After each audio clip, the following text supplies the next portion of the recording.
veux t'adorer de tout mon être, car tu es mon Dieu. Tu es mon Dieu. Shalom à tous, shalom à toutes. Soyez bénis, puissamment bénis, dans la paix du Seigneur Jésus-Christ de Nazareth.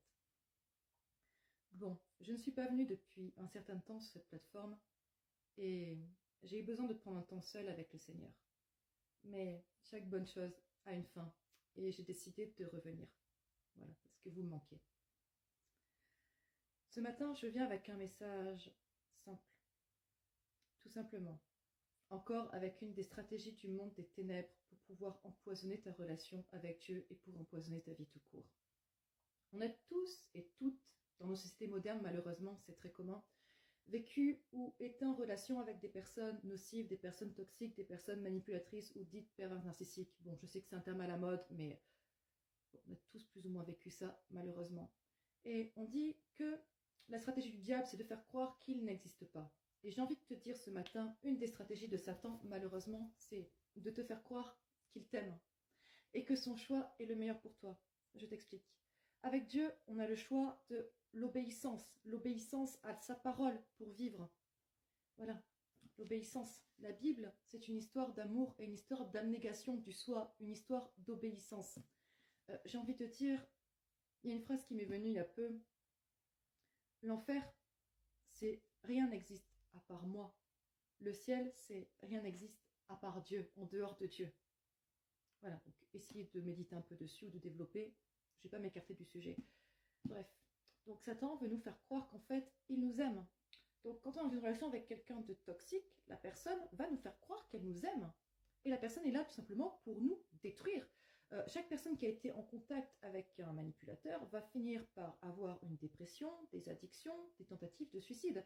Et généralement, leur but, c'est de vous pousser à la folie et au suicide pour que vous vous tuez tout seul. Voilà. On sait très bien que le plan de Satan, c'est qu'on vienne tous brûler avec lui dans la géhenne. Mais il veut nous faire croire que sa liberté est meilleure que l'obéissance à la parole de Dieu, tout simplement. Regardons le monde dans lequel on vit. On vit dans un monde de liberté, de douceur, sous couvert de bonnes intentions. Ça a l'air très bon, sur un côté un peu, excusez-moi l'expression, gaucho-fasciste. Voilà, j'ai pas envie de rentrer dans de la politique ou dans des débats inutiles, mais vraiment cette liberté du « Ah, mais tu peux être tout ce que tu veux ». Tu peux être du coup aimer qui tu veux, tu peux être un éléphant si tu as envie d'être un éléphant, ou une plante verte, ou une scie à métaux lourds. Voilà, sauf que tout ça c'est pour te pousser à la perdition. Vraiment une sorte de douceur du « Ah, mais en fait, oui, il a tué sa mère, tué son chien et mangé ses 14 enfants, mais c'est parce que vous comprenez, le pauvre enfant, du coup, il a été privé de goûter quand il avait 4 ans et demi. » Voilà, donc on a une société qui privilégie ce genre de choses. Excusez-moi, je vais vraiment... Je veux pas m'écarter du sujet de la parole de Dieu, et je suis un petit peu désabusée, pour tout vous dire. Mais voilà, donc, c'est une des stratégies du diable. Et par exemple, prenons l'exemple du communisme. Sur le papier, ça a l'air très bon. Et moi, la première fois que j'ai entendu parler du communisme, tout mettre en commun, j'étais là, oh, c'est génial. Et après, j'ai vu ce que ça donnait en pratique. Voilà. Lénine, Staline, je ne vais pas refaire vos cours d'histoire géo, vous connaissez.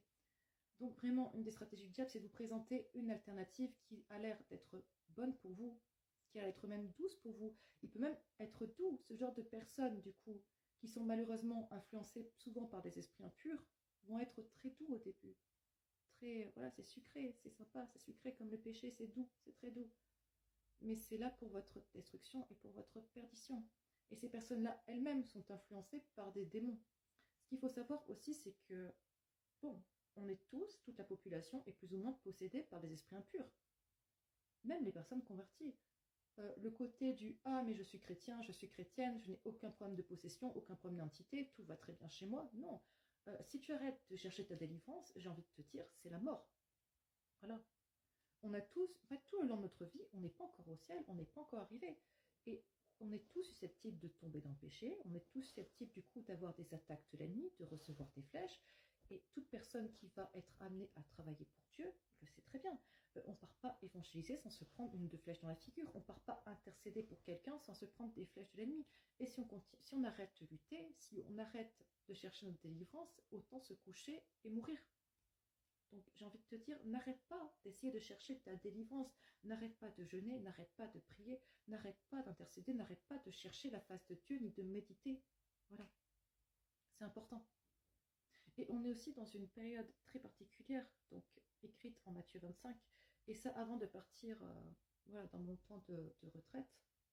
Vraiment, le Seigneur m'a donné Matthieu 25, donc la partie où vraiment l'épouse dort. Et que ce soit les vierges folles comme les vierges sages, donc les vierges qui ont l'huile, celles qui n'ont pas l'huile, celles qui sont consacrées comme celles qui ne sont pas consacrées, tout le monde dort. Et on est dans une période où il y a une sorte de rétrogradation en fait, où beaucoup de personnes ont une lourdeur spirituelle, beaucoup de personnes ont du mal à prier, beaucoup de personnes ont du mal à louer, beaucoup de personnes ont du mal à méditer la parole. Il y a beaucoup d'esprits de distraction, de rétrogradation, de mort spirituelle. Et tout simplement, il y a une forme de sommeil spirituel sur toute l'Église parce que, de mon point de vue, on est dans cette période, et c'est pas de mon point de vue, c'est le Saint-Esprit qui me l'a donné. Donc, on est dans cette période d'assouplissement avant le retour du Christ. Donc, le retour de l'époux est plus proche que jamais. Et cette période justement de mort spirituelle, d'un peu d'assouplissement spirituel peut nous amener à une forme d'apostasie ou de rétrogradation. Donc vraiment, j'ai envie de vous donner un message d'encouragement. Il faut que nous persévérons, car il est écrit dans la parole de Dieu, celui qui persévérera jusqu'à la fin sera sauvé. Il n'est pas écrit seulement crois et tu seras sauvé. Oui, crois et tu seras sauvé, c'est très bien. Mais aussi, persévère jusqu'à la fin et tu seras sauvé. Et on est dans cette période où il faut nous accrocher, où il y a un vent mauvais qui tente de nous souffler en arrière. Voilà. Et cette fois, le juste tombe, cette fois, il se relève. Donc, relève-toi, reprends ta marche avec le Seigneur parce que il est temps. Il est temps. Et pour revenir à mon sujet de base, donc toutes les personnes toxiques négatives vont vous faire croire qu'elles vous aiment. Et Satan aussi va vous proposer ses choix, ses cartes. Il ne va pas venir en mode coucou, je suis le diable, veux-tu brûler avec moi pour toujours? Non. Non, non, il va te proposer une alternative qui va te sembler meilleure. C'est comme dans le New Age. Dans le New Age, regardez, les gens sont très, très, très, très bienveillants. Mais il y a un amour selon la chair et un amour selon le monde. Et l'amour de l'esprit, l'amour selon Dieu. L'amour selon Dieu, il n'y a pas de sentimentalité. Hein. Vous lisez la parole de Dieu. Dieu n'est pas dans la sentimentalité, il n'est pas dans le côté sentimental, n'est pas dans le côté où il va vous poupougner, vous chouchouter. Non, non, l'amour de Dieu, il a envoyé son fils à la croix. Donc, si Jésus est allé mourir sur la croix, toi, qui tu es en fait? Qui tu es pour ne pas souffrir? Qui tu es pour ne pas en baver? Qui es-tu? J'ai envie de te demander qui es-tu? Qui sommes-nous? La réponse est nous ne sommes pas grand-chose. Nous sommes des petites fourmis devant la majesté de Dieu. Voilà.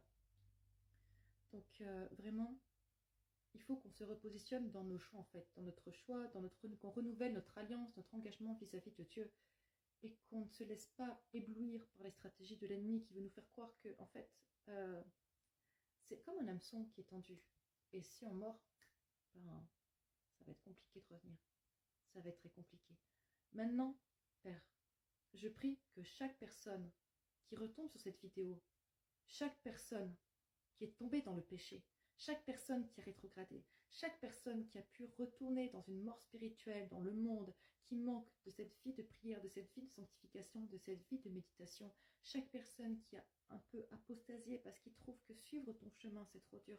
Seigneur Jésus-Christ, je prie maintenant pour ces personnes, que tu les remettes, Seigneur, dans le droit chemin, que tu les rappelles, Seigneur, à ta bergerie, que tu les rappelles à suivre ton chemin. Père, je décrète et je déclare que toute personne tombant sur cette vidéo, se reconnaissant dans ce que je viens de dire, que tu les arraches à toute relation toxique, Seigneur, à toute blessure, Seigneur, tout ce qui les fait rétrograder, tout ce qui les ramène en arrière, tout ce qui les amène à douter de ton amour et de ta présence dans leur vie.